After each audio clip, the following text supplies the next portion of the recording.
usted. Señores, continuamos nosotros con el desarrollo de su espacio Diario 16. Miren, siempre nos sentimos muy contentos aquí en el programa de recibirlos cada cierto tiempo. El señor Ali de Jesús Uzcategui Duque, embajador extraordinario y plenipotenciario de la República Bolivariana de Venezuela, nos visita por segunda vez aquí en este espacio. Nos sentimos honrados de que siempre acepten la invitación para participar en este espacio. La presencia en esta oportunidad del señor Uzcategui es a propósito del diálogo. Ustedes le dieron seguimiento en toda la prensa, no solamente nacional, sino a nivel internacional, le han dado seguimiento de que tuvieron aquí en la República Dominicana la oposición, parte, representación del oficialismo en Venezuela, el gobierno dominicano representado por nuestro presidente, el licenciado Danilo Medina Sánchez, y es justo y necesario saber el orden en el cual se dio todo este proceso. Los buenos días al señor Uzcategui, gracias por estar aquí en este espacio Diario 16. Buenos días, en verdad que me siento con un gran honor encontrarme en su canal y en este programa del canal de noticias N16, y en ese contexto también quisiera hacerle llegar un gran saludo al pueblo dominicano y por supuesto a los connacionales que deben de estar algunos de ellos viendo este programa. Señor embajador, ¿de quién es la idea de que se diera este encuentro, este diálogo? ¿Quiénes participaron en sentido general? ¿Y a propósito de qué se hizo todo esto? Sí, este es un proceso de diálogo que mediáticamente se ha tratado de inferir que es reciente, ¿no? O que es producto de una contingencia que se ha originado en Venezuela en los últimos meses. Pero resulta ser que esto tiene su historia, prácticamente pudiéramos decir que desde el 2002, cuando el golpe de Estado del 11 de abril de ese año, y por supuesto el 14 de abril a las 3 de la mañana, cuando el señor presidente de la República, Rafael Chávez Frías, hizo acto de presencia y fue prácticamente restituido nuevamente ante la presidencia con un crucifijo en la mano. Llamó a la disposición al diálogo, la confraternidad, a hablar.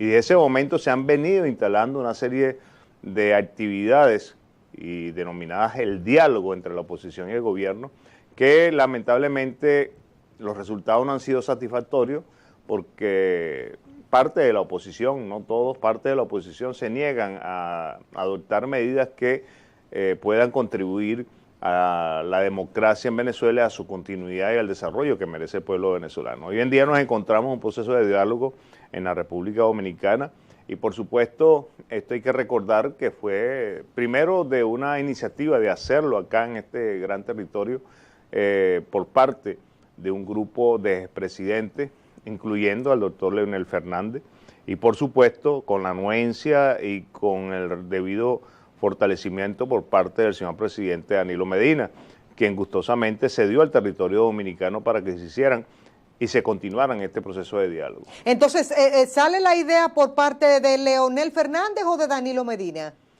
La idea fue un conjunto de expresidentes que en su momento, encontrándose aquí con el tema, si no mal recuerdo, estábamos desarrollando la actividad de la OEA, si no mal recuerdo, o era la CELAT o era la OEA.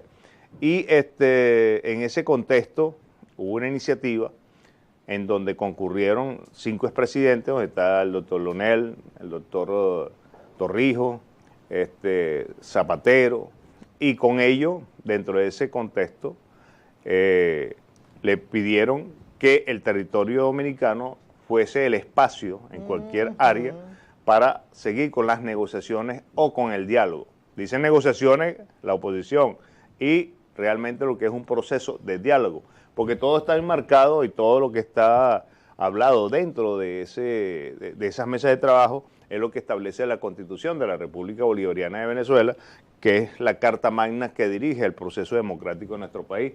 Y en ese contexto, el señor presidente Medina, por supuesto, de alguna otra forma, como siempre se ha caracterizado los dos gobiernos de República Dominicana y República Bolivariana de Venezuela ha existido no solamente una hermandad, sino una gran integración y coordinación en los procesos políticos, económicos y sociales.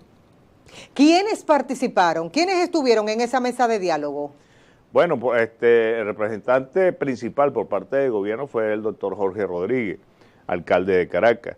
Y por el grupo de la oposición en esa mesa de diálogo tuvo como el principal el diputado Julio Borges, entre ellos acompañados de otro grupo de personas, los cuales de alguna otra manera, como ya se ha manifestado y se ha planteado, tuvieron 2 días de trabajo, un total de 15 horas de trabajo, en donde la significación y la importancia de ello es que tuvo presente en todas esas 15 horas de trabajo el señor presidente de la República, Danilo Medina, el cual tuvo que desprenderse de muchas actividades que tenía para esos días, para estar allí presente y observar de primera mano todos los acontecimientos de ese proceso de diálogo que se llevó en sectores de la Cancillería. En esas 15 horas de trabajo, ¿estuvo Rodríguez Zapatero? Claro, por supuesto, Rodríguez Zapatero es parte de ese grupo de diálogo que, junto con el canciller Miguel Vargas, también constituyó ese proceso de integración de equipo de trabajo para concretar y esas 15 horas de trabajo, pues, finalmente finalizaron de manera muy positiva, ya que para el próximo 27 de septiembre se tiene prevista una nueva reunión acá en República Dominicana. Ok. ¿Dónde se realizaron esos encuentros, embajador?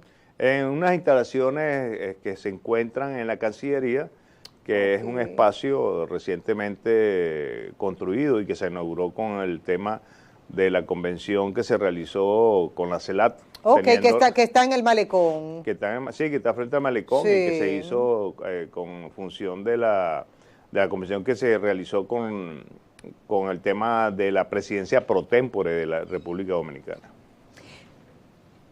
Conclusiones de esos días de encuentro, de esas horas de trabajo.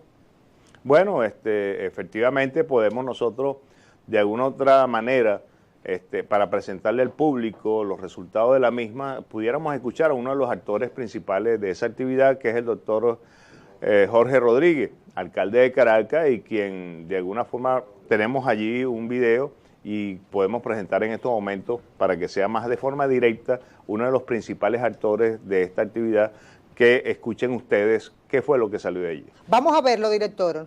Elemento casi que psicológico que quisiera mencionar y que lo mencionó el presidente Danilo Medina, y es que señaló que a pesar de lo duro que fueron las conversaciones, porque más de 15 horas de conversación casi que ininterrumpida en 2 días, señala que fue muy intenso y muy duro el proceso de discusión. El presidente Medina señaló que en algunos actores políticos veía una actitud diferente cuando están encerrados en reunión a lo que ocurre después cuando se encuentran frente a los medios de comunicación. Lo que discutimos el primer día fue una especie de hoja de ruta, el proceso de elaboración de una agenda de trabajo definitiva para iniciar el proceso de discusión propiamente, entrar en materia lo más pronto que se pudiera. A pesar de que la oposición venezolana ha dicho las cosas que ha dicho con ese comunicado, que en efecto ratifica lo que digamos así, la observación que hiciera el presidente Medina, no es lo mismo lo que ellos ponen en esos comunicados, que a veces tiene más que ver con lo que ellos le tienen que decir a cierto sector, al que yo creo que es mejor decirle la verdad, que lo que realmente está ocurriendo.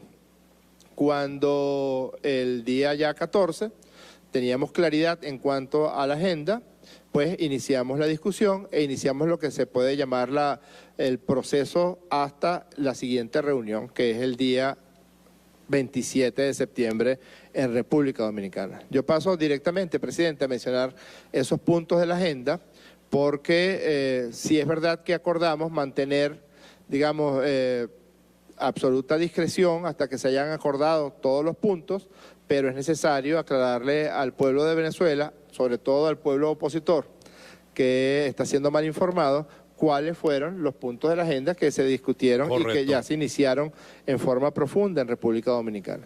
El primer punto y de trascendental importancia para nosotros, para los patriotas venezolanos, es el punto correspondiente a la soberanía de la República Bolivariana de Venezuela, tal cual como está contemplado en la Constitución de la República Bolivariana de Venezuela. El rechazo y repudio a cualquier forma de injerencia, de agresión de tipo político, económico, de agresión militar, que sería como la agresión extrema ya para la cual ya ha sido amenazada el pueblo de Venezuela por parte del gobierno de Donald Trump.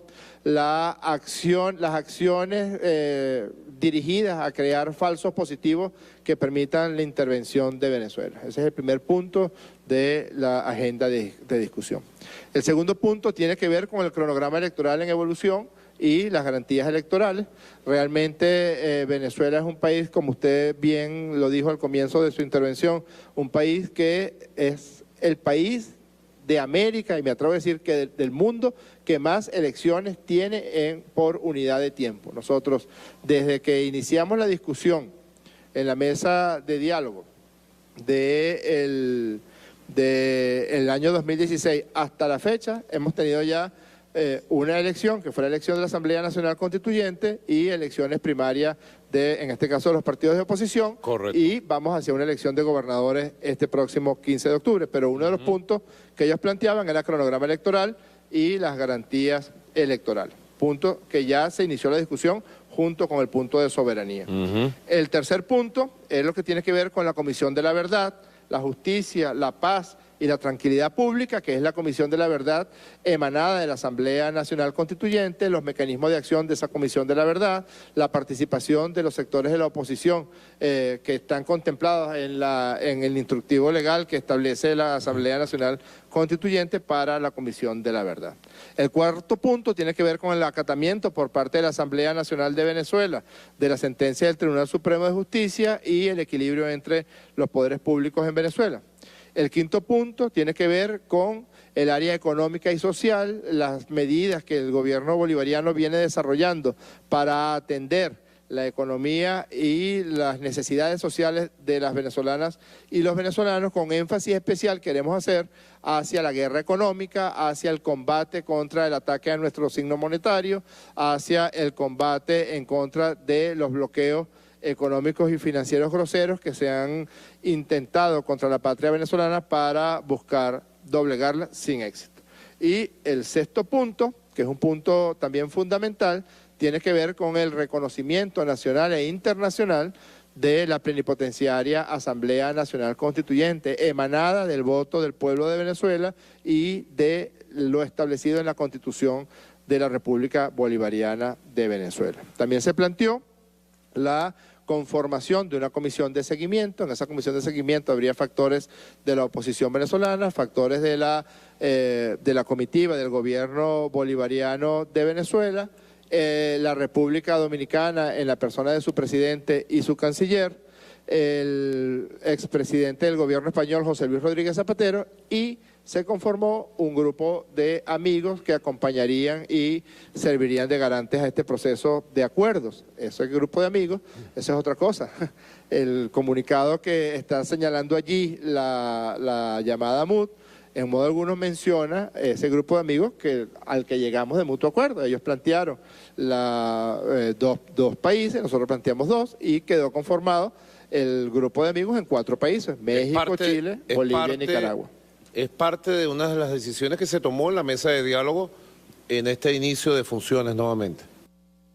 ¿Cómo no, presidente? O sea, ¿cómo vamos? Eso implica conversar con los cancilleres de estos 4 países, implica ver las disponibilidades de tiempo que puedan tener. Una de las razones por la cual nos estamos reuniendo el 27 de septiembre es porque la semana que viene es la Asamblea General de Naciones Unidas y Correcto. había problemas de tiempo en los cancilleres, y algo muy positivo a decirle al pueblo de Venezuela es que los primeros acercamientos que se han tenido con los cancilleres de los 4 países. Estábamos viendo ahí en pantalla durante estos minutos al alcalde de Caracas, el señor Jorge Rodríguez. Señor embajador, es justo y necesario explicarle a la gente. Vi en el video la presencia del presidente Nicolás Maduro. ¿Ese fue el momento donde las conclusiones del diálogo fueron presentadas al presidente Maduro? Sí, inmediatamente retornaron a Venezuela a la comisión que había sido nombrada por el gobierno nacional para que asistiera a la mesa de diálogo acá en República Dominicana. Expeditamente se presentaron ante el señor presidente de la República, Nicolás Maduro, para anunciarle la serie o mejor dicho, las conclusiones que se originaron en este trabajo de 15 horas. Por supuesto, eso es todo lo que realmente, de alguna manera muy específica y precisa, se trajinó y se trabajó en esa mesa de diálogo. Y por ello, también salió indicado la próxima reunión para el día 27 de septiembre. En la representación de la oposición, Julio Borges, ¿estuvo de acuerdo con ese planteamiento de esos 6 puntos? Claro, porque eso fue lo que salió en conclusión, y al salir en conclusión tuvieron de acuerdo, y de testigo, bueno, están una serie de personalidades que están allí, que ya nos han nombrado acá. De primera mano, señor embajador, para nosotros tenerlo como primicia aquí en este programa Diario 16, ¿vio como favorable el presidente Nicolás Maduro el planteamiento de esos puntos? Claro, porque son los mismos planteamientos que se han venido manejando dentro del proceso, y lo más que enaltece la situación es que está prácticamente no solamente representado, sino establecido en nuestra Constitución de la República Bolivariana de Venezuela, y lo cual se ha venido cumpliendo. O sea, en esa agenda de que pueda hablar el doctor Jorge Rodríguez, aparte de algunas otras actividades administrativas o de conversaciones que puedan existir, todo lo que allí se refleja está dentro de la Constitución de la República Bolivariana de Venezuela, incluyendo el cronograma electoral.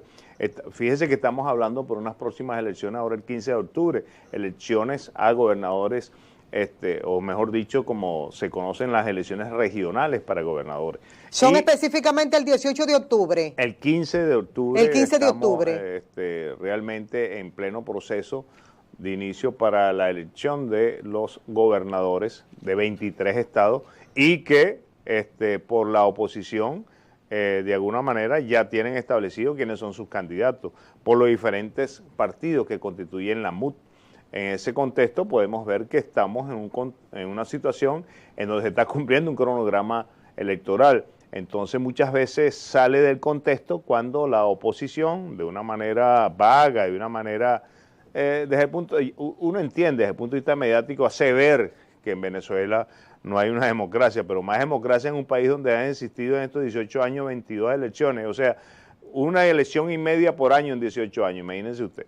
Entonces, es un proceso que realmente de alguna u otra manera está, vamos a decir, cumpliendo todo un canal administrativo para poder llegar al proceso de las elecciones el próximo 15 de octubre. Y hay que también traer a colación que inmediatamente después vendrán las elecciones presidenciales, para los locales. ¿Y las presidenciales para cuándo son, señor embajador? Para el 18, para finales del año 18. Estamos a un año prácticamente. Están a un año de todo este proceso.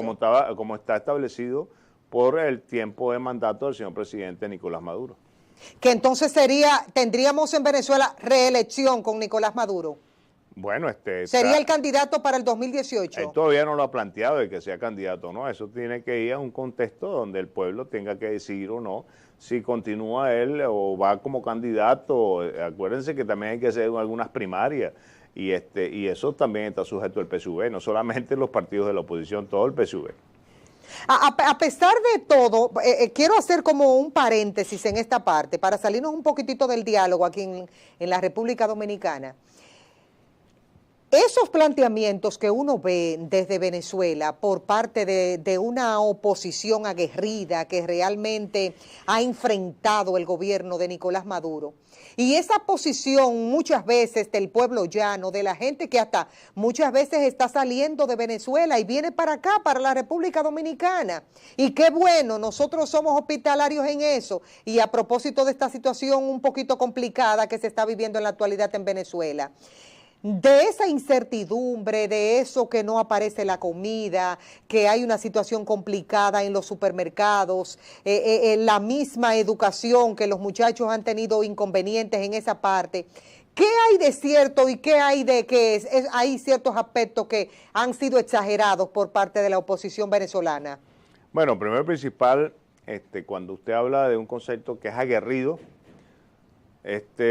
yo más bien difiero de eso y me disculpa que No, claro. de alguna otra manera le diga lo que pienso con referente a esa situación.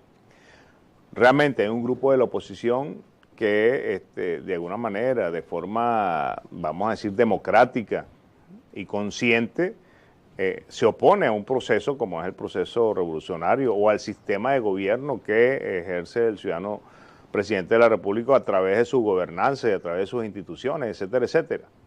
En toda contienda política hay opositores. Así lo vemos en cualquier parte del mundo. Pero cuando usted dice aguerrido, más bien yo diría una parte de esa oposición que son apátrides antinacionales, porque resulta ser que ese aguerrido los ha llevado a ellos hasta salir fuera de la frontera a pedir la intervención militar de Venezuela, un bloqueo económico y un bloqueo financiero. Y eso no se puede permitir. Imaginemos y hagamos un juego de ideas, quizás se pudiera decir, o pensemos de que un ciudadano, un connacional de cualquier parte del mundo salga de su frontera a pedir la intervención de su país, por lo que fuese. Y en ese contexto podrá regresar y estar libremente por las calles, como que si no hubiera hecho nada, ¿no? De seguro la justicia lo somete. Y eso no ha pasado en Venezuela. Yo creo que muchas veces dicen que el presidente Nicolás Maduro y su gobierno es un gobierno dictatorial, ¿no? Yo creo que se pasó de democracia y lo que hay es una libertad en exceso en donde la oposición ha abusado de ella. Ha abusado porque la Constitución de la República Bolivariana de Venezuela nos establece el respeto a la dignidad humana y a los derechos humanos. Pero también la oposición debe saber que también debe respetar la dignidad humana y los derechos humanos del resto de los venezolanos que piensan diferente como piensan diferente ellos.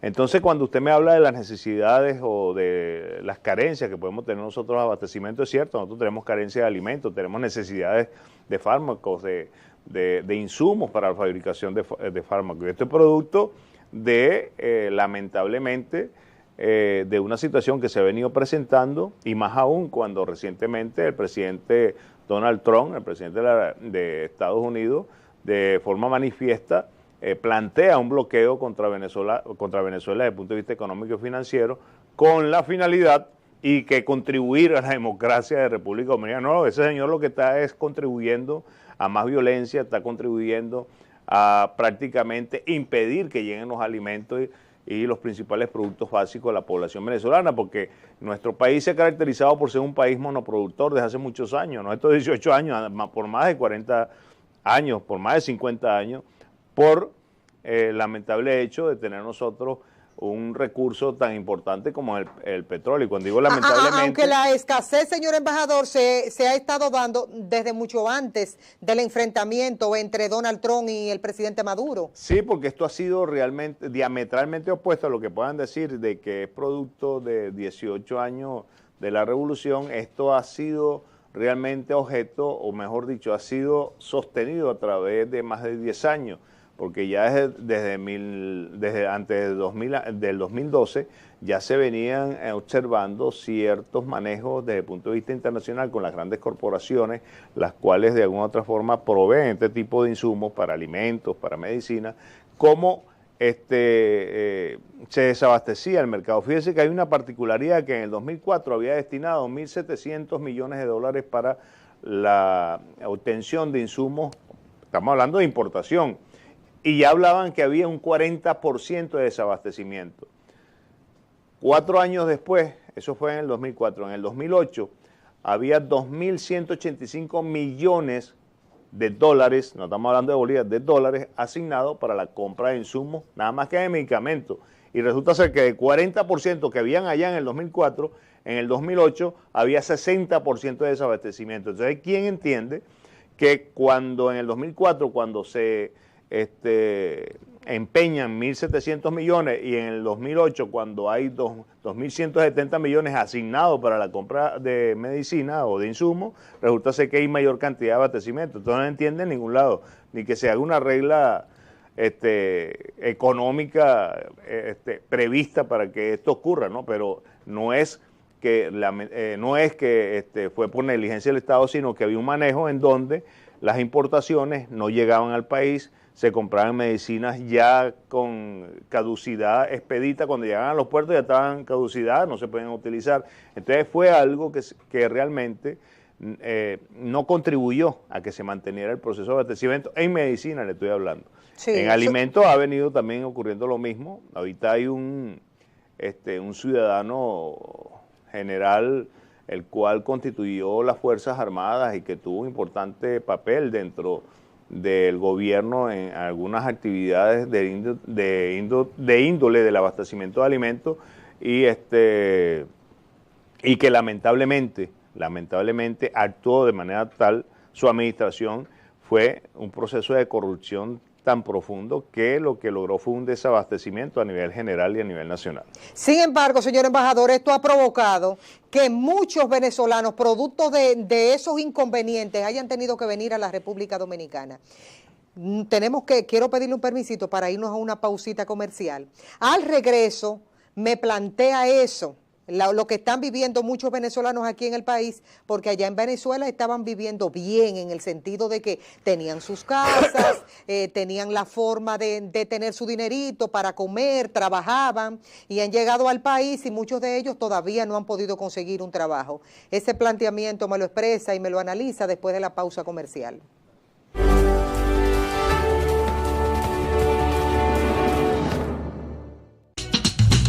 Ven a Plaza Lama y por todo el mes de septiembre aprovecha la gran feria de Salón y Muebles con financiamientos hasta 12 meses sin intereses. Gran feria de Salón y Muebles en Plaza Lama, tu super tienda.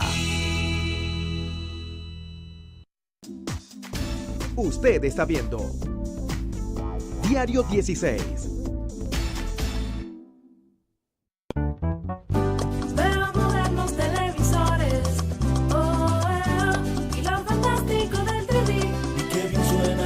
Equipos y Plaza Lama los tiene aquí. Rico se siente la ropa nueva. Ay, ay, ay. Finos perfumes te cantarán. Y en el gigante supermercado todo deleita tu paladar. Lo que se ve, lo que se oye, lo que se siente, lo que se huele y lo que se saborea.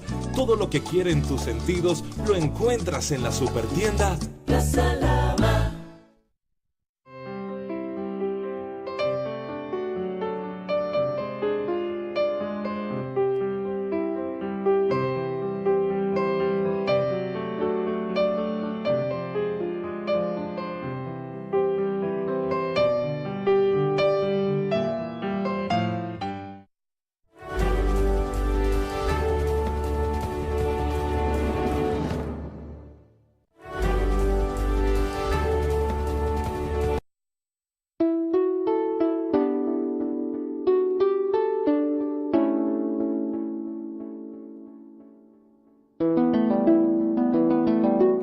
Señores, continuamos nosotros en este conversatorio con el señor embajador de Venezuela, de la República Bolivariana de Venezuela, el señor Uzcategui, que nos ha honrado con su presencia en esta mañana, iniciando formalmente esta semana de trabajo aquí en este espacio Diario 16. Señor embajador, dejamos una preguntita sobre la mesa antes de la pausa comercial.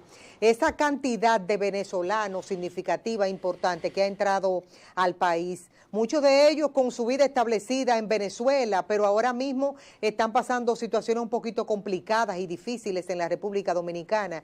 El análisis de usted respecto a eso. Bueno, sí, como usted dijo, antes de irnos a la pausa hablábamos también de alguna situación anormal, no de una situación anormal que está ocurriendo en nuestro país, como es la recientemente imposición del bloqueo económico financiero que manifestó Trump. Y también hay que recordar que ya en marzo, el 7 de marzo del 2015, vino el expresidente Obama y también sacó un decreto donde declaró a Venezuela como un país extraordinariamente e inusualmente peligroso para los Estados Unidos. Imagínense, quiero recordar a Cristina Kirchner cuando dijo que cómo iba a ser Venezuela una amenaza para Norteamérica cuando es la principal potencia militar del mundo. Pero en el contexto de eso y antes de contestarle su pregunta, quisiéramos a ver si tenemos a tiro algo allí con referente a las posiciones de Trump o de las amenazas del presidente Trump contra Venezuela. Vamos a verlo, que es importante. Desde la llegada de Donald Trump a la presidencia de Estados Unidos, se ha redoblado la hostilidad imperial contra Venezuela, que ha sido convertida en blanco de ataques injerencistas. 13 de agosto 2017. El vicepresidente de Estados Unidos, Mike Pence, declaró: Venezuela supone una amenaza a la seguridad y la prosperidad de todo el hemisferio. El 25 de agosto, Trump aplica sanciones a Venezuela a través de un decreto donde prohíbe transacciones en bonos con el gobierno de Venezuela y su estatal petrolera, impide las transacciones con bonos del sector público venezolano, bloquea pago de dividendos de Citgo al gobierno de Venezuela. Estas acciones, que equivalen a un bloqueo financiero contra Venezuela, han sido gestionadas por cabecillas de la derecha venezolana. Julio Andrés Borges ha sido el más persistente en sus diligencias. El jefe de Primer Justicia ha descrito a su propio país como una enfermedad contagiosa. A través de The Washington Times, pidió que Trump sea un factor de ayuda para crear la máxima presión internacional contra Venezuela. Su compañero Juan Requesens, durante un foro de la Universidad de Florida, develó abiertamente que el plan de la oposición es promover una intervención extranjera en Venezuela. Por su lado, Lilian Tintori y Mixide Ledesma en Washington exigieron a Trump que dejara de hablar y ejecutara acciones contra Venezuela, con el pretexto de estas y otras peticiones. Hoy el gobierno de Donald Trump ejerce severas acciones de hostilidad económica y amenaza militar contra el pueblo venezolano. Estamos dispuestos a ser libres a costa de lo que sea, y que Venezuela, con su Fuerza Armada y la Unión Cívica Militar, va a derrotar y a neutralizar todas las amenazas que el imperialismo planifique o pretenda contra nosotros. Quisimos nosotros colocar esto, pero dice mucha gente de la oposición en Venezuela, porque hay sus divisiones como en cualquier parte del mundo, de que estos videos son preparados por grupos de Nicolás Maduro para dar a entender de que hay un bloqueo ya directo por parte de los Estados Unidos encabezado por su presidente Donald Trump. ¿Qué hay de cierto en eso? Bueno, es que no son preparados, son, mejor dicho, sacados de la misma información que se dan a la tarea de difundir los medios de comunicación internacional, porque todos los actores allí que aparecen, primero y principal, por parte de la oposición, solicitando intervención militar a Venezuela, solicitando bloqueos económicos, solicitando que tome acciones, son gente de la oposición. Ahí los vemos. Fíjense que aparece como primer actor el diputado Julio Borges, que estuvo ahorita en la mesa de diálogo. Entonces, sí, se podrán observar y ver cómo se manejan dentro de ese mismo contexto. Y ayer el señor presidente Nicolás Maduro indicaba en esa actividad que había en Venezuela de solidaridad con Venezuela, donde se congregan todos los pueblos del mundo en función de hacer mesas de trabajo, y decía el presidente Maduro que Julio Borges amaneció por allá diciendo que no había existido ningún diálogo. Entonces, bueno, yo también soy ciego a lo mejor, o sencillamente me lo imaginé, porque yo estaba presente en esos lados y también lo vi sentado en la mesa. O sea que realmente se han caracterizado por una serie de situaciones anómalas de lo que es el concepto político real y verdadero, y que lo que andan buscando es sencillamente, primero, sacar del poder al presidente Nicolás Maduro Mono, ese poder que se lo dio el pueblo a través de unas elecciones libres, justas y democráticas, y por supuesto desconocer la Constitución de la República Bolivariana de Venezuela, que es la Carta Magna que dirige el norte de la democracia en nuestro país. Bueno, no quiero que se quede en el aire, para el que está dándole seguimiento al programa, la pregunta que le hicimos sobre los venezolanos que están aquí, y muchos de ellos están pasando situaciones un poquito complicadas. Si usted me paró en el semáforo, ya iba a eso. Adelante. Ajá. Entonces, dentro de ese contexto, cuando vemos a Julio Borges que dice que Venezuela se ha convertido como en algo contagioso para el resto del mundo, ya vemos hasta la animalversación que él tiene a sus propios connacionales, que es una cuestión hasta ilógica. Eso es impensable que un venezolano le hable contra su pueblo. Bueno, todo ese proceso, que no es de ahorita, de hace muchos años, ya hemos hablado que eso está desde el 2002 prácticamente, cuando el primer golpe de Estado, y de ahí adelante ha venido ocurriendo una serie de actividades en las cuales han generado que muchos venezolanos salgan del país. Y eso, por supuesto, yo siempre mantengo que cuando hay una migración de un país a otro, es porque el ciudadano lo está haciendo por propia convicción y consciente de que va a adoptar toda la dinámica de otra sociedad, de otra institucionalidad y que de alguna forma debe de llegar a cumplir con las normas que están establecidas en el proceso migratorio de ese país, ese estado receptor que lo está recibiendo, ¿no? Sin embargo, usted en algunas oportunidades ha denunciado maltratos y engaños. No tanto maltrato, porque lo que he denunciado, no es tanto denunciado, sino lo que ha estado allí presente es algunos engaños para traerse gente de Venezuela a República Dominicana, donde concurren personas de las dos nacionalidades, venezolanos y dominicanos, y se ponen de acuerdo y engañan a una familia y se traen a unos muchachos, acá la dicen buscones, buscan, traen jóvenes prospectos para las ligas menores de béisbol y después serlos llevados a esas grandes instituciones de béisbol mayor. Y bajo el auspicio supuestamente de una de estas empresas del béisbol internacional, se los traen, primero y que nada, con una cantidad de dólares que le sacan a la familia.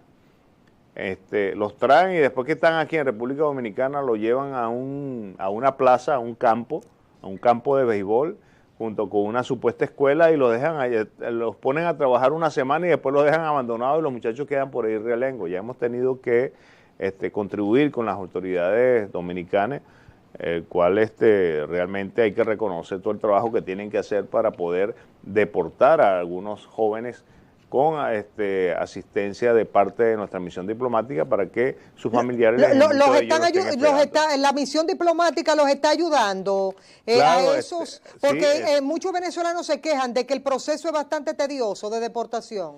Bueno, es que nosotros tenemos que cumplir las normas que están establecidas migratoriamente. Nosotros los ayudamos en poder agilizar algunos mecanismos y ese acompañamiento para que puedan de alguna otra manera obtener el boleto de pasaje, poder pagar el tasamiento. No tenemos todos los recursos necesarios como para poder atender a esa gran cantidad de venezolanos y venezolanas que se nos presentan, pero hacemos la dinámica y asistimos en la medida de lo posible para poder contribuir con los venezolanos y lleguen a Venezuela sin ningún tipo de inconveniente. ¿No han pensado ustedes como embajada en un momento determinado hacer una especie como de censo para saber ya cuántos venezolanos tenemos en el país? Sí, realmente hay un censo que es, vamos a decir, no un censo, hay unos datos que están bien establecidos y que lo tiene el Servicio Migratorio de todo el personal y de todos los venezolanos y venezolanas que se encuentran en un estatus, vamos a decir, normal, que cumplen con todo el proceso migratorio.